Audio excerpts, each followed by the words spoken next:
We're going to try to do a couple of sections today, section 1.2 and 1.3. I don't know if you guys noticed in Canvas, there's a syllabus, but there's also a schedule, and the schedule is a tentative schedule if you're interested in downloading that. It'll give you some idea of what we're going to do in the upcoming class, and it will, if you want to do the reading beforehand.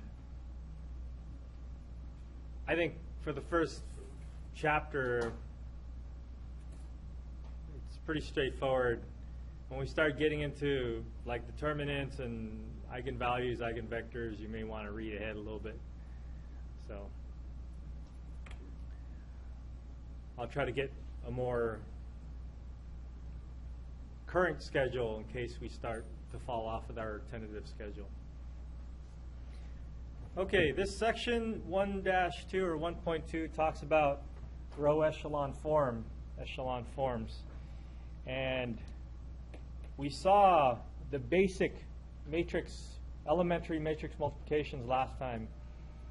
So now what we're going to do is we're going to solidify our algorithm, our step-by-step process, and actually have an end game.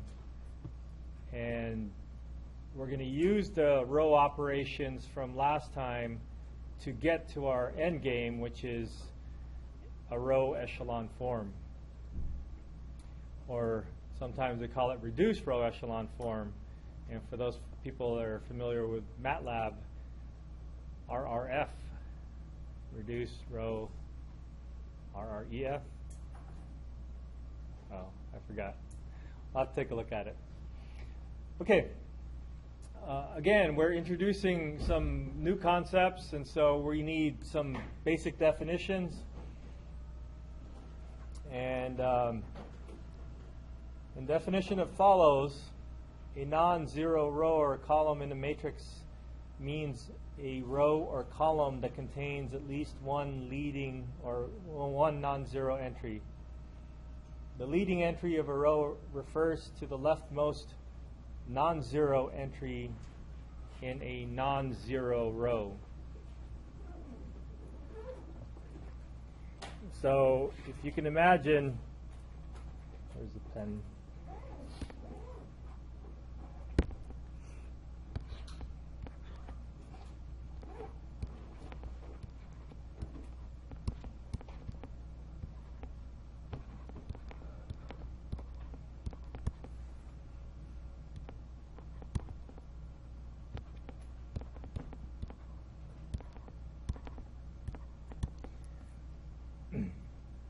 So for the first row, this is a non-zero row, and the leading entry for this is 5. So the leftmost non-zero entry, the leftmost entry is 0, so you just keep going by column by column until you hit the non-zero. So this is our leading entry for the first row.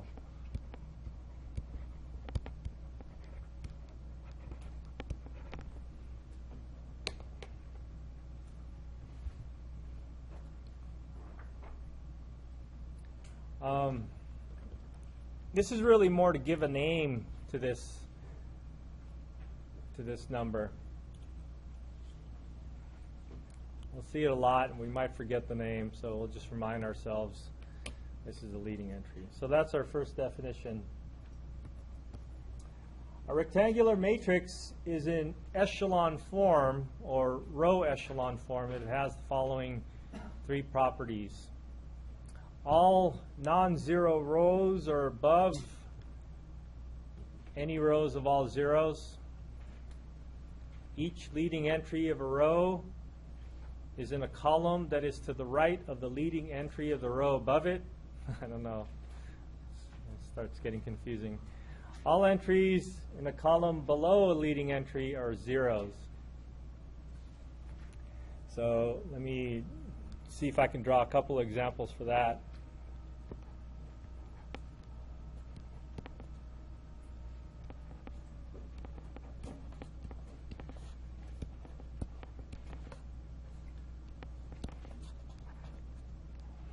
So this is an example of something that is in row echelon form. Let's make sure that this satisfies the conditions. All non-zero rows are above any rows of all zeros. Do we have any rows of all zeros? No. But if we did, the rows of all zeros should be all the way in the bottom. Okay? Each leading entry of a row is in a column that is to the right of leading entries of rows above it. So this is my leading entry for the second row. Let me switch colors here.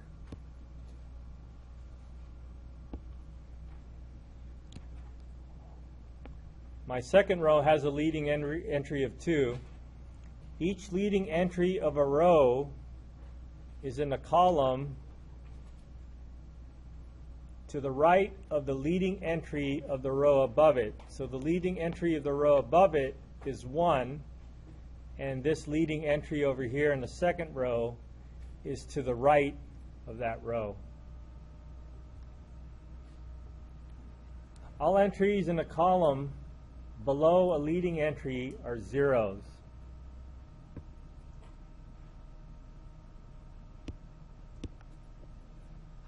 So below this leading entry, there's only one number, is a 0. Below this leading entry are zeros.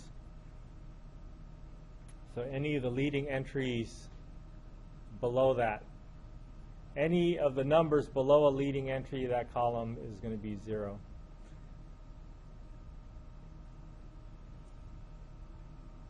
So in general, you want this sort of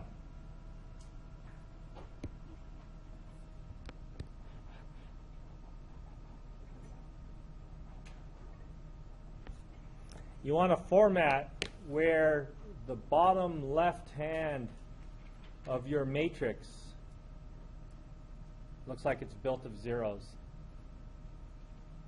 Yeah?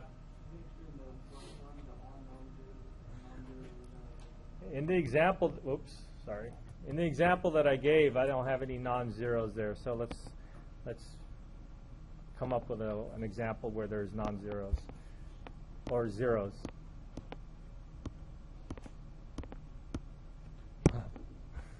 One, 2, 3, 4, 0, 7, 8, 4, 0, 0, 0, 0.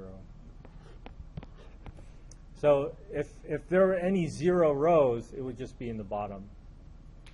So in other words, let's do a couple of examples of things that are not in echelon form.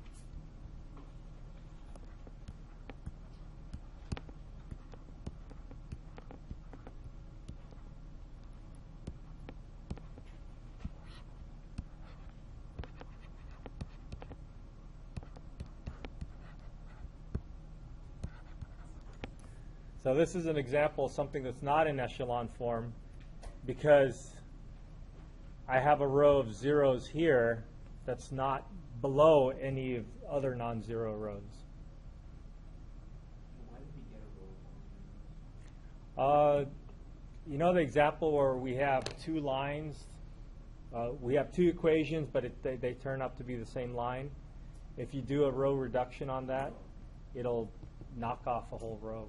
But that's not the only case. That's just one simple case. I mean, in the purple example, it breaks all 3 rules, right? Yeah, it breaks all 3 rules. So highlight this one because this is the one that talks about row of all non-zeros. But also, the leading entry in a row is in a column that's to the right of it. So there's no leading entry here. So in that way, I don't know if it necessarily breaks rule number 2. And then all entries below a leading entry are 0. So this is also, I don't know if it's not satisfied or if it's. The third one, trying to figure out how it's actually different from the second one. Well, let's see if we can get an example of that. So an entry in a column below. The second implies. Yeah, they kind of imply each other.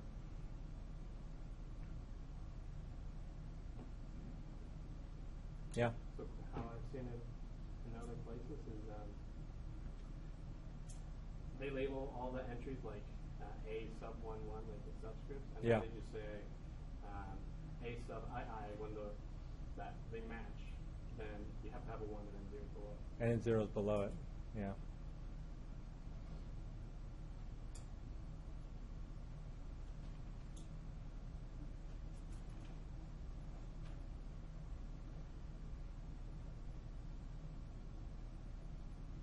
Oh, so for this one, maybe if it's 1, 2, 3, 4, 0, 1, 4. There's no zero in the bottom. Well, if we put this. So technically it satisfies the second one, doesn't it?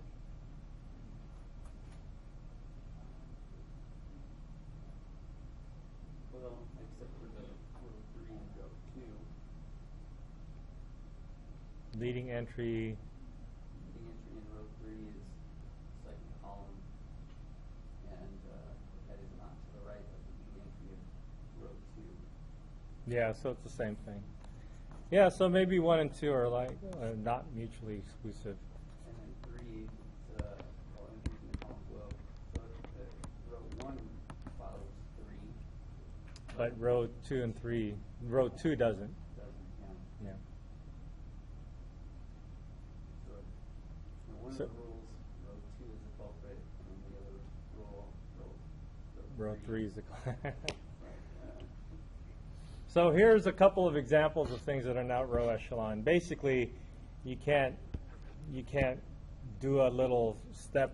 It doesn't look like a staircase going down. And the staircase doesn't have to be a perfect staircase either, like this one has a couple of zeros here.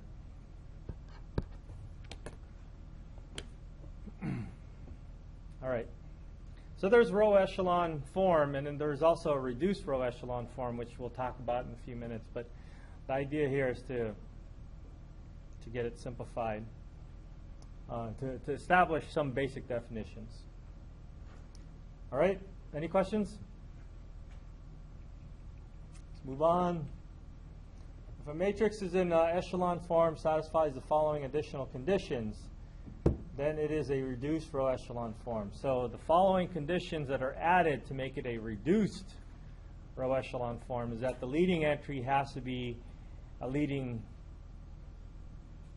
one. And then each leading entry is the only non-zero entry in its column. So the couple of examples that we had, let me see if I can recopy 1, 0, 3, 4.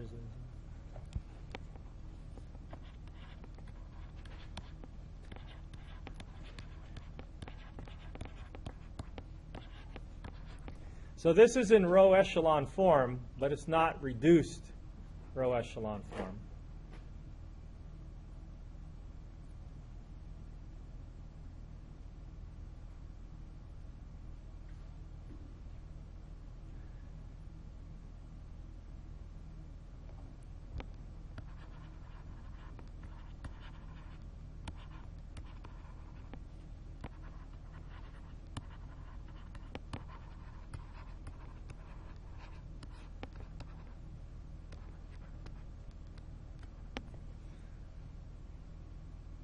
I'm going to start using REF for row echelon form. So it's not a reduced row echelon form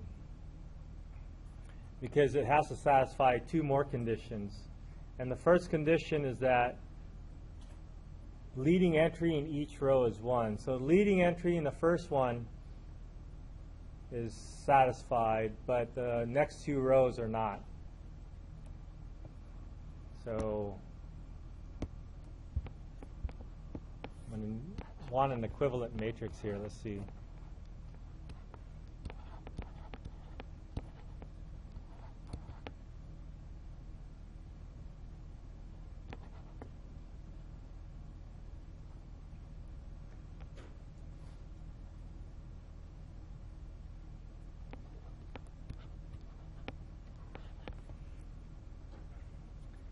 So if I do some elementary row operations, what I did was I took the third row and I multiplied it by 1/4. So you can multiply a whole row and then it would still be an equivalent matrix. And so my only number in the bottom is 1.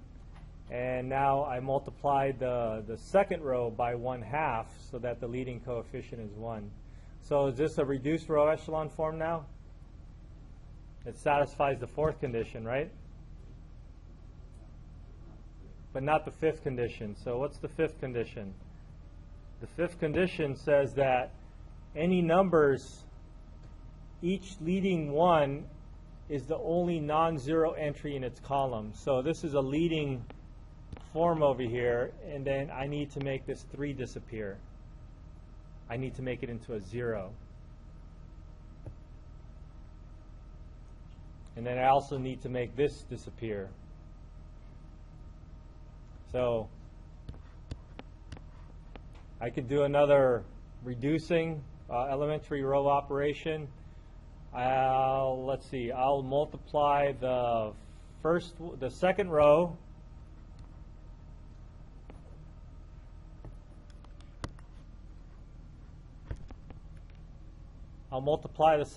by -3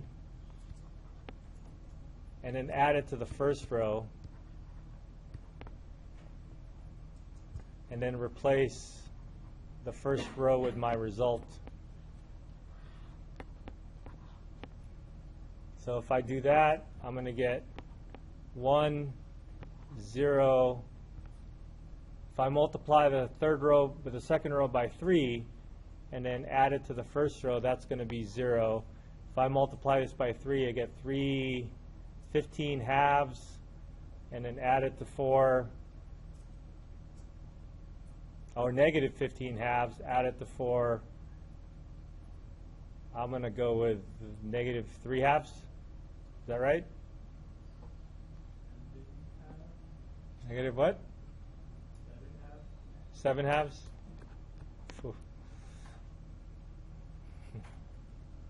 Yeah?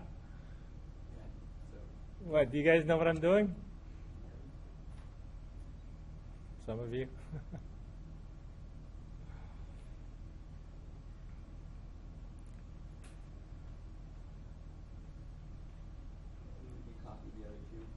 I would copy the other 2.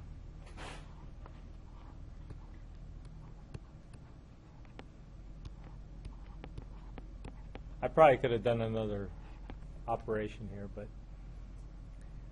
so now the first row, the first leading term over here, leading entry, has zeros in its column. The second column doesn't have a leading entry, so I don't have to worry about that. The third column has a leading entry here, and there's zeros everywhere else. So now I just have to deal with this leading entry here. So this one has a leading entry of 1, but these are not 0 yet. So I would just need to do a couple of other elementary row operations to make them 0.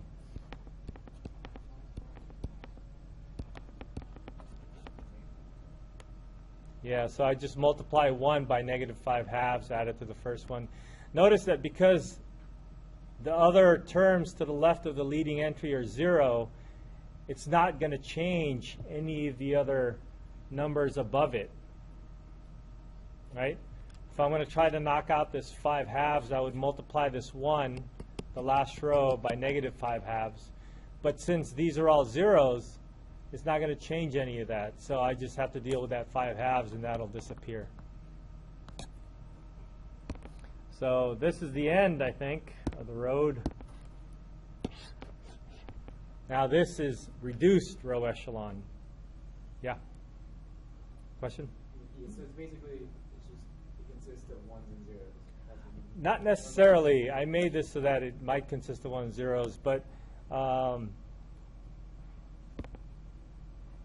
1s and 0s is satisfied. right. But this number over here, I want to make a mark there, but I don't know what kind of mark I can make. I need a pen back, and let's do green. This number over here can actually be non-zero or non-1. It could be 7, and it would still satisfy the reduced row echelon form, because the leading entry is of non-zero row is 1, and each leading entry with 1 has zeros in its column. So this is not a leading entry, so it doesn't matter what that number is. Okay? Good question? Look at the column coefficients. They need to, if there's a 1 there and it's a leading entry, it would usually be 0. If there's a 1 there, it's a leading entry. Everything else has to be, all the other columns would be 0.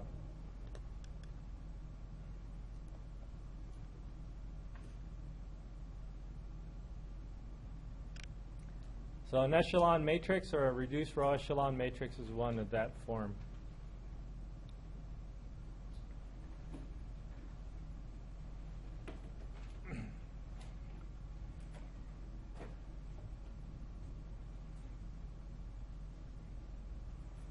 A lot of times when you're working out a problem like transforming a matrix, or you have a system of linear equations, you put it into a matrix, and then you transform it,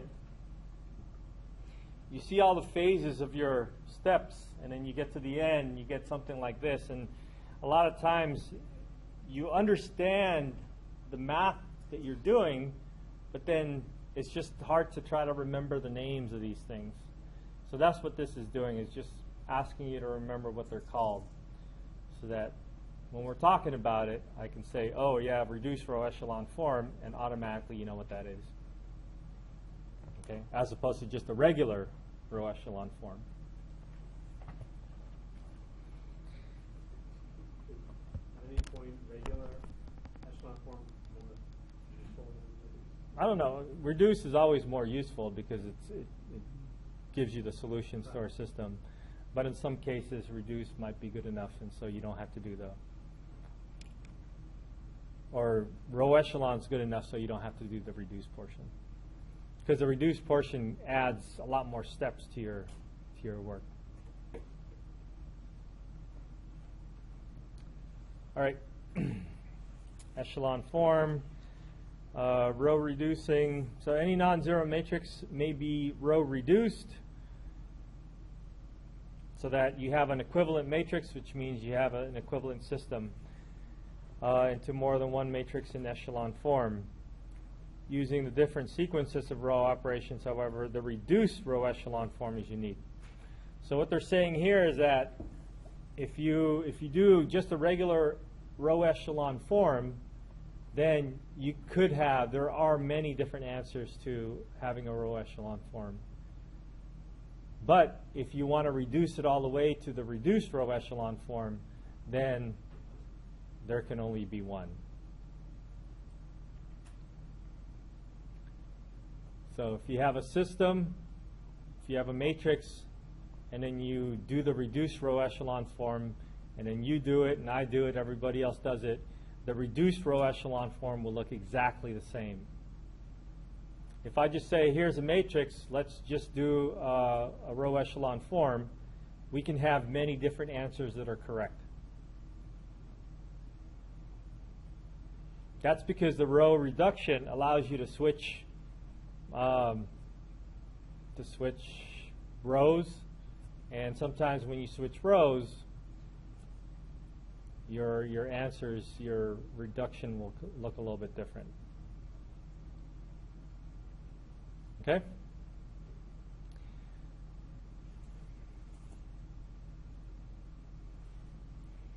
So that's what this theorem says, is that there's only one reduced row echelon form. That would imply that, if it wasn't, that would imply that You could have a lot of different answers. that would imply that the quote value of the coefficients vary. Yeah, which is not true. So in fact, in MATLAB, they don't do a regular row echelon form because there could be many answers, and so they do have an answer for the reduced row echelon form. All right.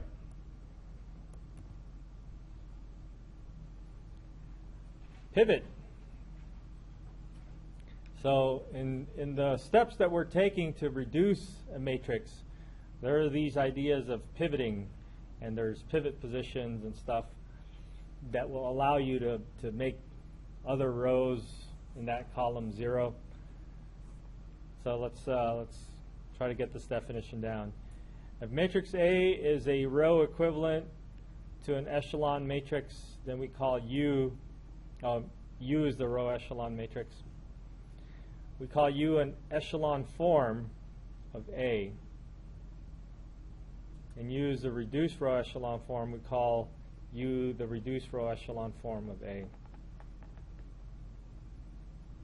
A pivot position in a matrix is a location in A that corresponds to the leading one in the reduced echelon form of A. A pivot column is a column of A that contains a pivot position. What? Right.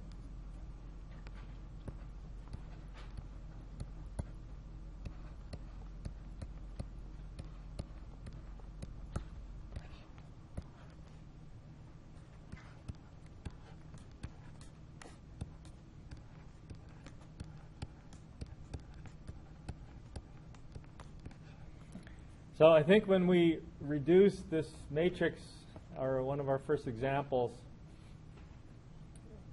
the matrix that we have to the right here is the reduced row echelon form. So according to their definitions and their notation, the first one is called A. That's the original matrix. And U is the reduced row echelon form of A.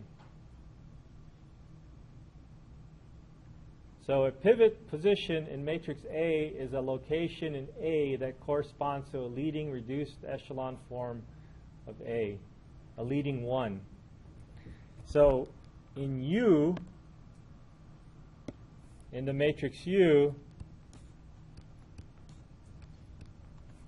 I have a couple of leading ones over here. And so I didn't switch any rows. It's important that we're talking about not switching rows here yet. But if I look at this number 1, this is a pivot position. This number 2 over here is a pivot position. And this number 4 is also a pivot position.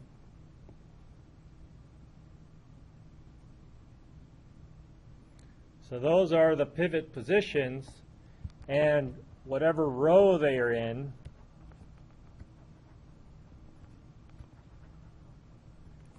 or column, sorry, whatever column they're in is a pivot column. And in our example, it looks like we have what the second column is a non-pivot column.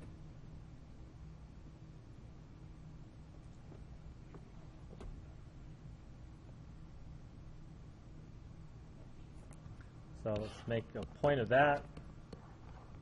Column 2, what? See if I can write better. Column 2 is not a pivot column.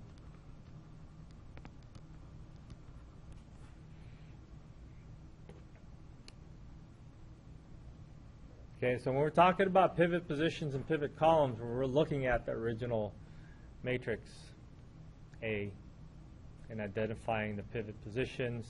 Actually, the number themselves is not the position, it's the place. It's the position that's a pivot position.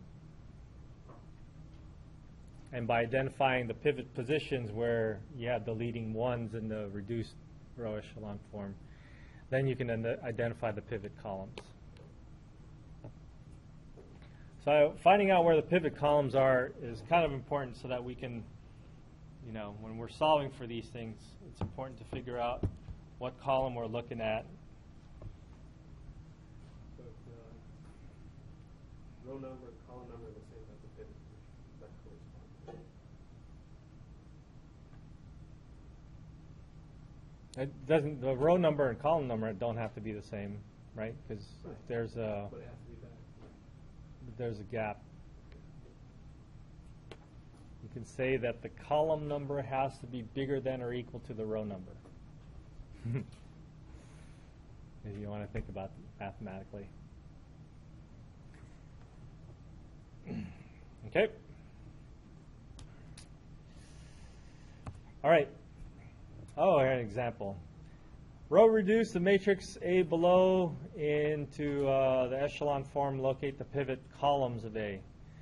So the positions themselves are not going to be that big of a deal for us, but the columns are the ones that are important because they're going to be able to help dictate the type of solution that you're going to be getting.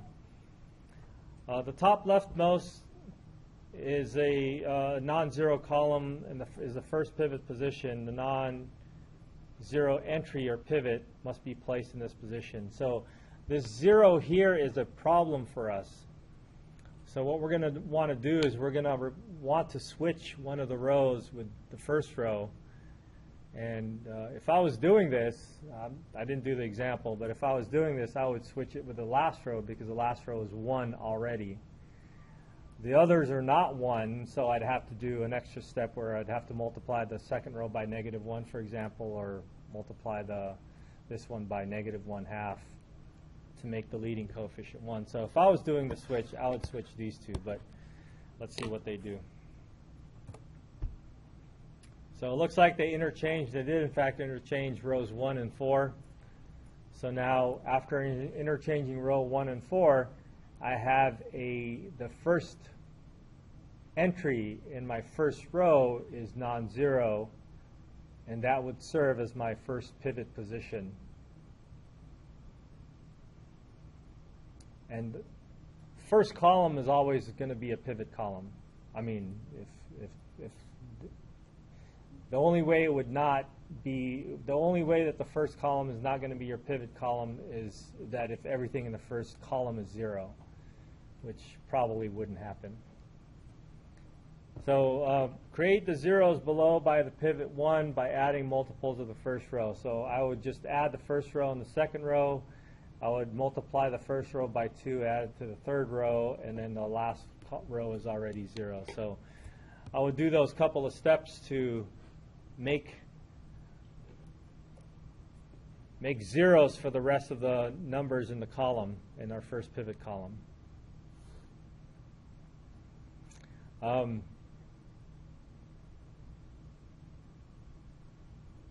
So now that you have that, the next step is to look at the next column and find if these were all 0, like in our example that we did, then we move on to the next columns. But these are not all 0. So between these 3 numbers, you're going to choose one of them to be your pivot position. Well, this is the next pivot position right here. And then you're going to want that to be 1. So I don't know if you want to change this into a 1 now or knock these off first, but I think if you change this into a 1, then you can think about multiplying the rest by just, -5 and +3. So if I would multiply this by 1/2, multiply the second row by 1/2, that would make the pivot position a 1.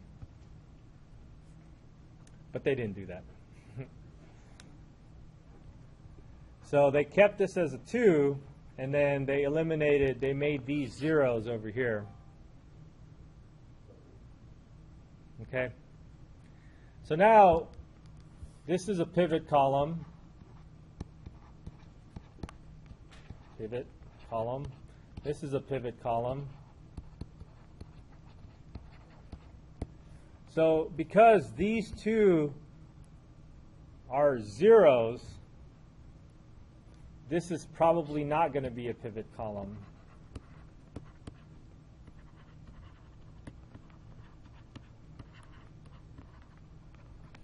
Because the pivot position here are the pivot positions so far. The pivot position would be right here. But this is 0, and I can't do a switch with the last 2 rows to make this into a non-zero. So because of that, I can't make this into a pivot column.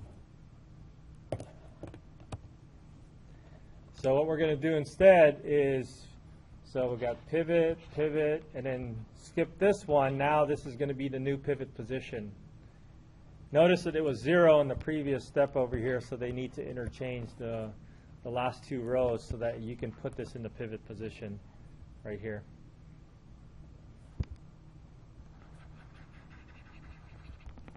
So now we have a new pivot position. Now we have a pivot column here, here, and here. The first, second, and the fourth row, or fourth column. The third column is not a pivot column. And then you just wipe out whatever needs to be wiped out. So this is already 0, and this is 0, so I think we're done here. The matrix is in echelon form. It's not reduced, right? If I make this into a 1 and get rid of all these other ones, make them into a 0, then it would be a reduced row echelon. But right now, it's just a regular echelon form, and thus reveals columns 1, 2, and 4.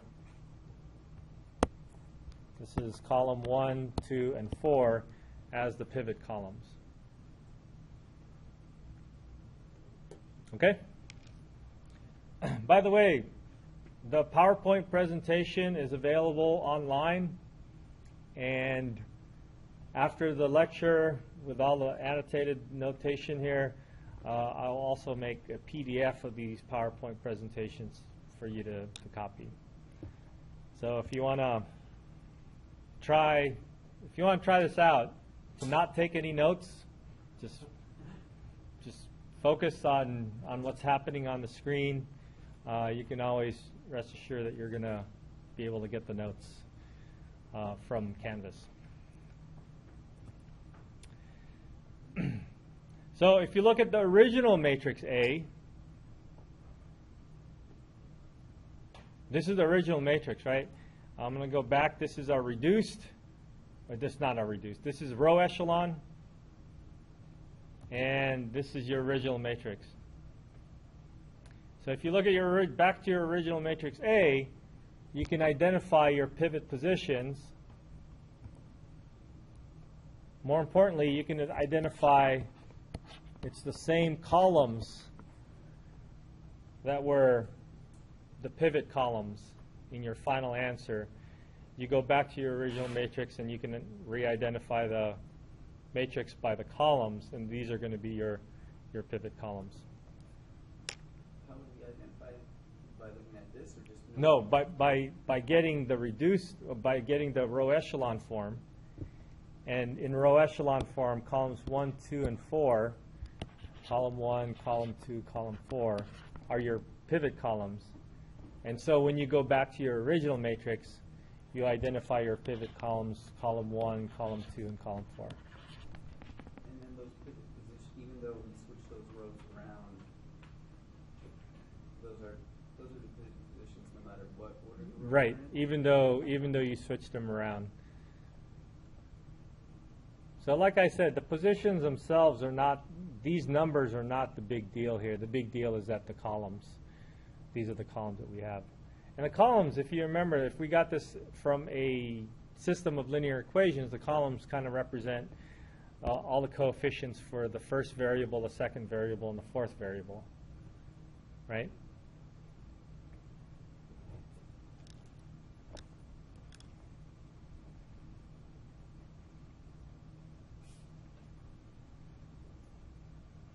So it'd be good if you have this written or on the same page as the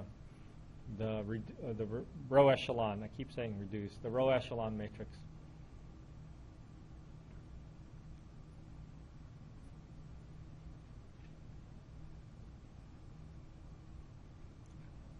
Okay. Yep. What do we call the pivot column? Pivot column. How do we label the column? We just call it pivot column for right now. I don't know if there's going to be a pivot columns or columns 1, 2, and 4. That's all. Later on, when we're going to talk about finding the basis for a vector space, this is another application for this, then we're actually going to look at this thing as a vector. And that vector will be one of the basis vectors that we have. But that's later. So if we establish the names now, and then we'll just later on we'll call it pivot column, then you'll know what I'm talking about. What's that bullet down there? Is it No, 1, 2, and negative 5 from here. Although you don't see 1, 2, and negative 5 here, you just kind of see that at the end, these numbers turned out to be 1, 2, and negative 5. But over here, they're not 1, 2, and negative 5. And over there, the Technically, it could be anything. And but if it was a reduced row echelon form, it would all be 1s.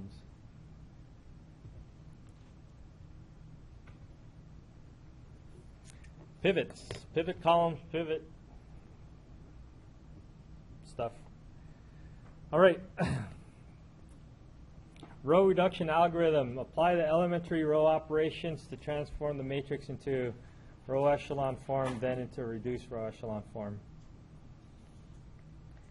So this is what you guys are going to be doing for homework eventually for this section.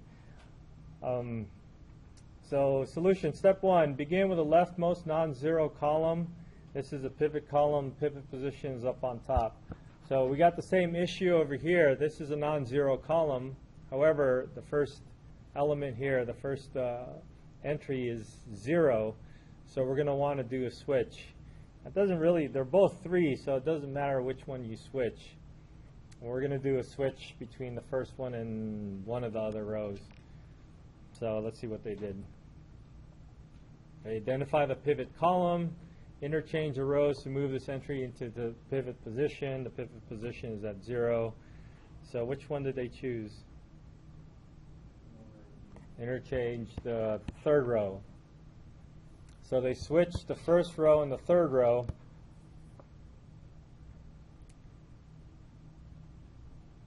And it says here, you could have interchanged the first row and the second row instead, and in which case, if we just do a regular row echelon form, we would have different answers.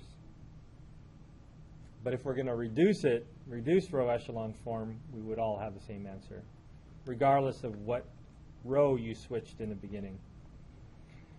Use the row replacement operation to create zeros in all the other positions below the pivot. So this is now your pivot position. You're going to knock off this 3 down here. So I think if we just multiply the first row by -1 and then add it to the second row, this first pivot position will be 0, or below the pivot position will be 0. And this is already 0, so we're done with that. So we're going to multiply the first row by -1, add it to the second row, and that disappears.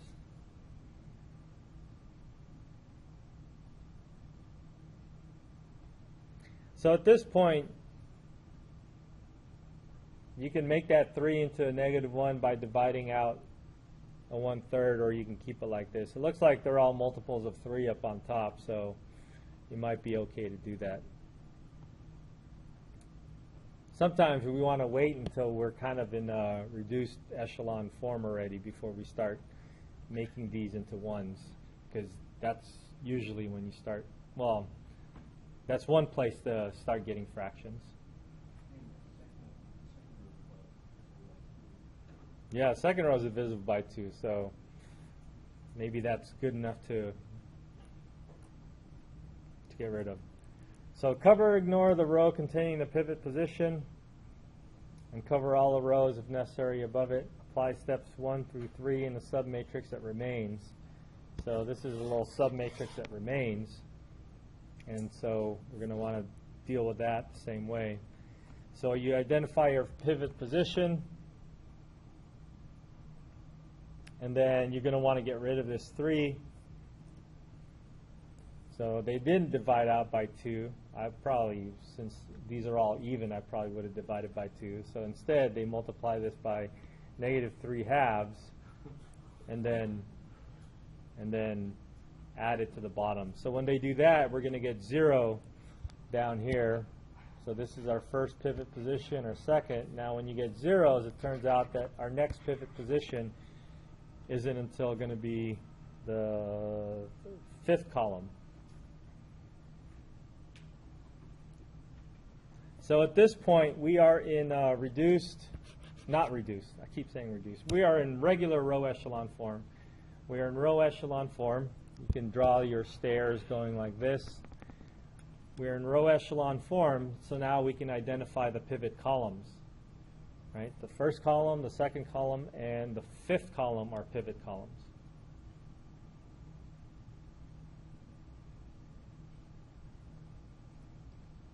So in this case, we can just don't worry about this last one. The 4 is going to remain a 4, so we can just leave it like this. 1 and 3 requires no work for the submatrix, so we have reached the echelon form. Beginning with the rightmost pivot, so this is the rightmost pivot. What you want to do is make this into a 1. It's already a 1. And you want to get rid of these other numbers. You want to make them into a 0. So if I take this 1, if I multiply this 1 by -2 and add it to the second row, I can make this disappear. This will probably change, but none of these other numbers here will change, right? Because these are all zeros. That's our opportunity to make these other ones into a 0. So if we make this into, if multiply the third row by -2 and add it to the second row, we got this to be 0. And then this number also changed, but that's not a big deal. And then we do the same thing to make the same column and the same column to make that top row into a 0.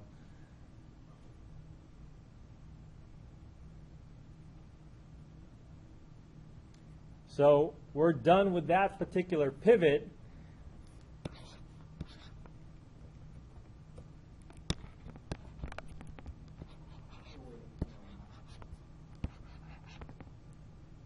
So these two steps over here made these into zeros.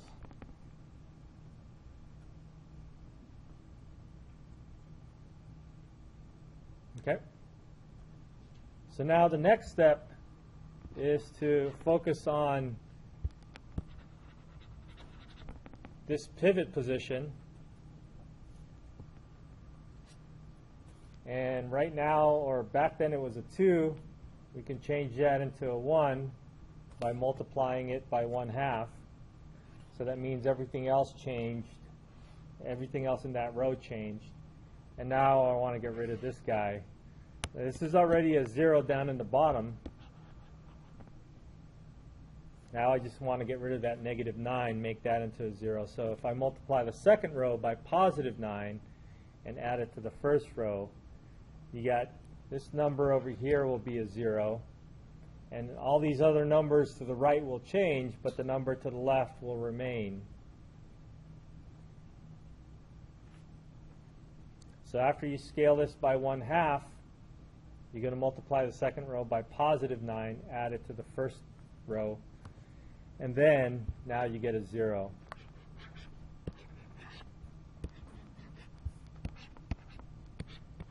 So you've dealt with the leading entries for the second and third rows, and then you've dealt with the pivot columns for column number 5 and column number 2, and now you only have one more step, and that's to make the first number into a 1. And that would require multiplying the whole row, not just the first entry, right? The whole row. Multiply the whole row by 1/3.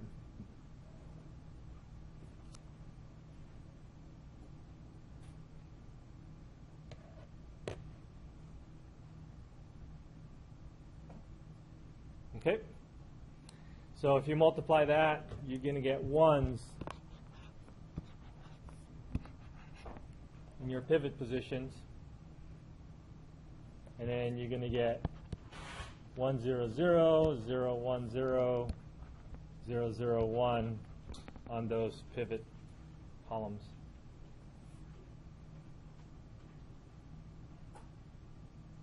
So now we have a reduced row echelon. Depending on whether we switch the first and third row or the first and second rows, we would get different answers if we just have the row echelon form. But now that we have the reduced row echelon form, this would be the answer for whatever steps we may have been different with on 2, 4. Combinations of steps 1 through 4 is called forward phase and row reduction algorithm. Step 5, which produces a unique reduced echelon form, is called the backwards phase. Okay? Now, imagine that this was a system of linear equations. So from a system, we got the matrix of coefficients and we got the augmented portion. Now we have x5 is going to be equal to 4. We have an answer for that already. Okay? And then we can do some backwards solving. All right.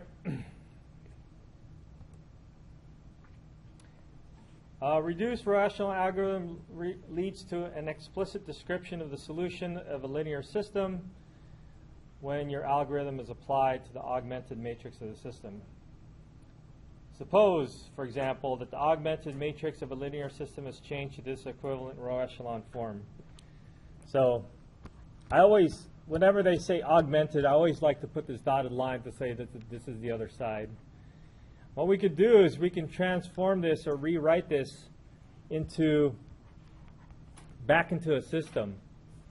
So we have the coefficient of matrix 1, 0, and -5, and equals 1.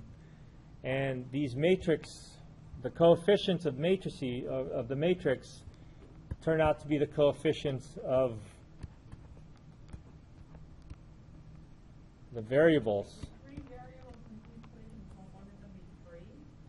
Yeah, so there's this, that's going to be a definition in the next couple of slides, but there's the idea of a free variable, right? We reduce this thing and the whole bottom row turned to 0. So when that happens, we have what's called a free variable, and we'll see that definition in a minute. But what we have here is a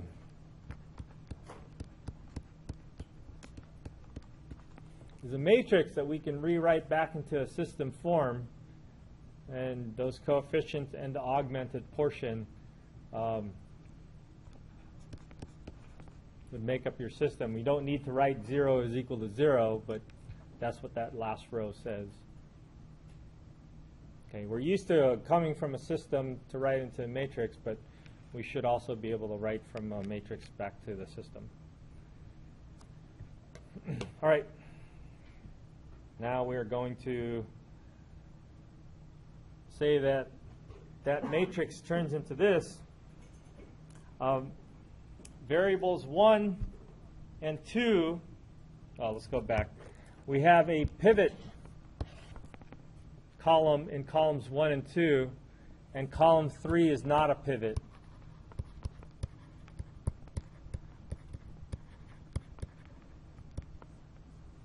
So column 3 is not a pivot column. So when you have a pivot column that would correspond to the variable, then those are called basic variables. Or at least they're calling it basic variables. I don't know if that's not how I used to call them. I used to just call them non-free. But they're called basic variables here, so let's use that terminology. And more importantly, the column, the variable that corresponds to the column that is not a pivot column is called a free variable. So that's what we want to get out of this. We got a free variable. So x3 is a free variable. What's a free variable? Well, free variable comes from a column that's not a pivot column. But a free variable is a variable that's free to be whatever it wants to be, whatever you want it to be. So when you're finding solutions for this, that free variable, you're going to set that free variable equal to some parameter, usually t. And then the non-free variables, or the basic variables, are going to be dependent on that free variable. Okay, what's that mean? I don't know. Let's see what it means.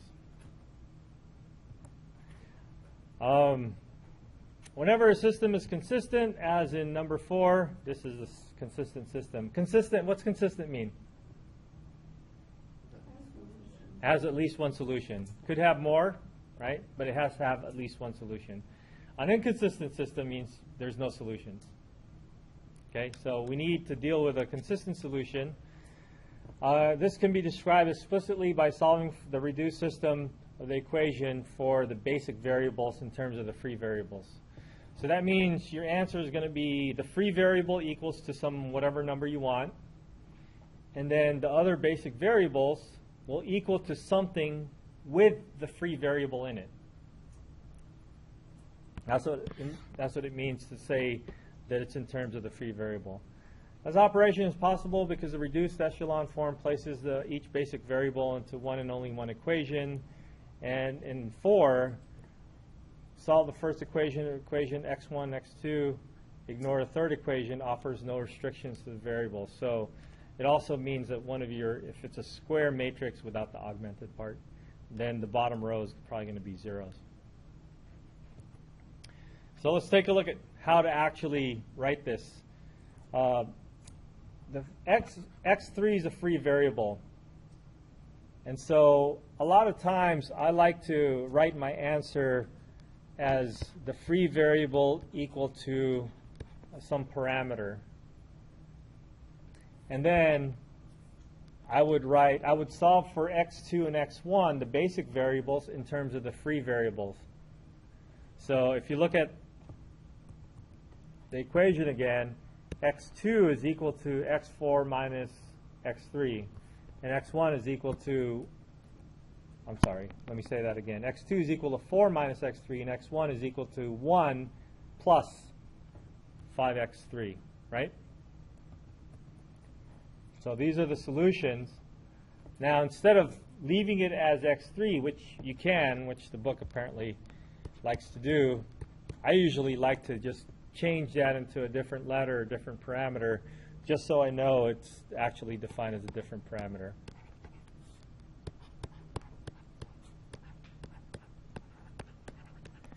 So what this tells me is that I can choose any number for t. It's a free variable. Let t equal 100. If I let t equal 100, that means my x1 is going to be, what is it, 501? My x2 is going to be negative 96. And my x3 is going to be, what is it, 100. So if I take this ordered triple, 501, negative 96, 100, and I put that into the system, whether I be looking at this system or back to this system over here, if I put x3 equal to 100 and x2 equal to, what is it, negative 96, I'm going to get 4. If x1 was 501 and x3 was 100, 501 minus 5 times 100 is 1, so it should satisfy that equation, or that not the equation, but the whole system. So you can let your free variable be whatever it wants. Of course, letting it equal to 0 and 1 are the easiest thing to do if you're just curious about one solution. Who choose 100? That's too big, right? So you would choose nice numbers that would be easy to deal with. Zeros and ones are usually the easiest numbers. But the point is that you can choose anything you want. You choose 743, and you would still get to satisfy your equation, your system. Each different choice of x3 determines a different solution for the system. And so, since we can let t be equal to whatever we want, we have an infinite number of solutions here. Okay? Pretty cool, huh? Is that interesting?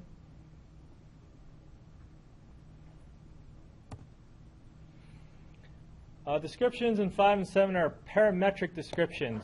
So I don't know if you've taken Calc 3 or maybe even done parametric equations, but they usually let the variable t be the parameter, and that's why I chose t, because that's what they usually choose. They're called parametric descriptions of the solutions, in which the free variable is set to a parameter. You can let your free variable be whatever it wants.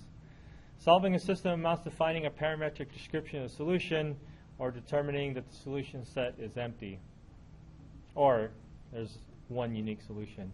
Whenever a system is consistent and has free variables, the solution set has many parametric descriptions.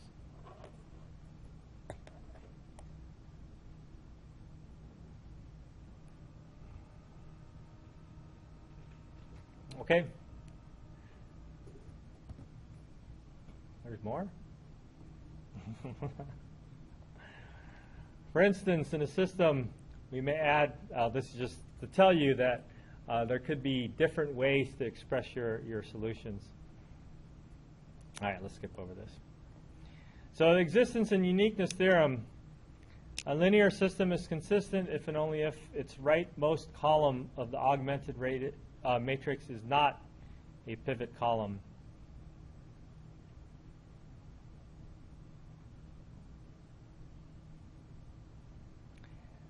In other words, if you have a row of zeros and you have one number at the very end, then if you were to imagine this is the bottom row, usually be near the bottom, you have 0, x1 plus 0, x2 plus however many columns you have. And then it's equal to a non-zero number, then you have 0 is equal to a number, non-zero number, right?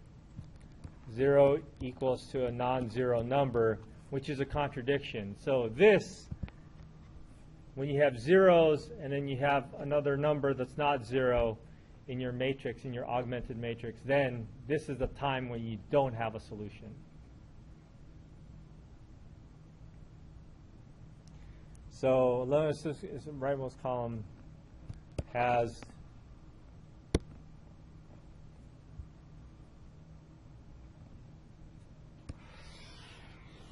so if this is one of your rows,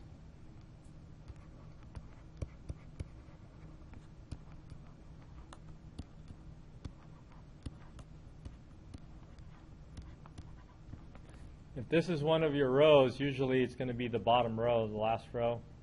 Then you have no solution. Okay? All right.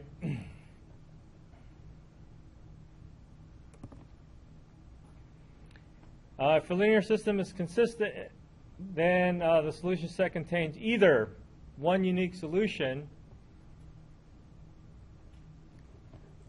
and you get a unique solution if you don't have any free variables, or you have infinitely many solutions, and that happens when you have at least one free variable. Could have more free variables. That's happened. We would have a 2-parameter family of solutions. But if you have no free variables, then you'll see that when you have your reduced echelon form, you have your one variable equal to a number, your next variable equal to a number, your next variable equal to a number, and then it'll kind of domino itself up to give you one number for each variable. And that is your one unique solution. So you can have one unique solution or infinitely many solutions, but you can't have 2, 5, 7, 100 solutions. You can't have a finite number that's not one. So those are your possibilities. 0 solutions, exactly one solution, or infinitely many.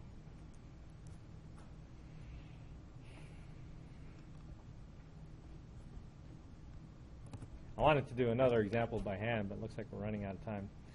Row reduction to solve a linear system. Using row reduction to solve a system, write an augmented matrix for the system, use row reduction.